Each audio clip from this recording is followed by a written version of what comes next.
আল্লাহ বলেছেন ফাইন্না মাল উসরি ইউসরা, কষ্টের পরেই আছে সুখ।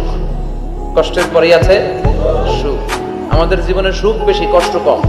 কয়দিন না খেয়েছিলাম, কয়দিন বিপদে পড়ছি, কয়দিন ডাকাইতে ধরছে, এক মাসের মধ্যে অসুস্থ থাকি কয়দিন আর সুস্থ থাকি কয়দিন, এটা হিসাব করে না। অসুস্থ যে ছিল খালি এটা খেয়াল রাখে, আছে না নাই?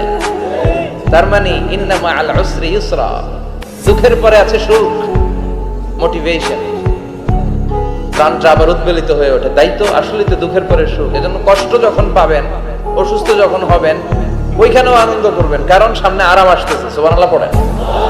মুমিনের হারাবার কিছু নাই, দুঃখ পাওয়ার কিছু নাই। মুমিন অসুস্থ হলে অসুস্থতার মাধ্যমে তার রোগের মাধ্যমে তার গুনাহ ঝরে যায়, সে আল্লাহর কাছে প্রিয় হয়ে ওঠে।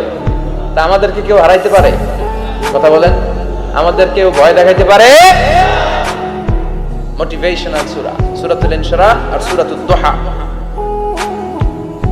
এখানে অনেক হিউজ মোটিভেশন আছে।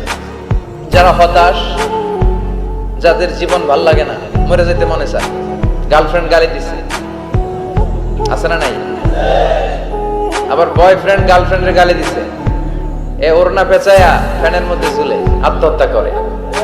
কত বড় পাগল তুই, মরলি কেন? গালি দিছে তো কি হয়েছে? হ্যাঁ, বুঝতে চায় না।